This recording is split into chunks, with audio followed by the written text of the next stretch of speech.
தைப்பூச நன்னாளில் தேருடன் திருநாளும் பக்தகூடாடும் கந்தையா. தைப்பூச நன்னாளில் தேருடன் திருநாளும் பக்தகூடாடும் கந்தையா. மருதமனை மாமணியே முருகையா,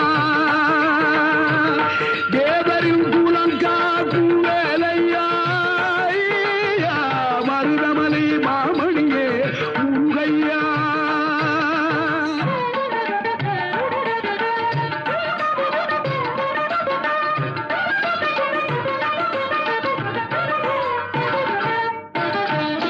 கோடிகள் குவிந்தாலும் கோமகனை வரவே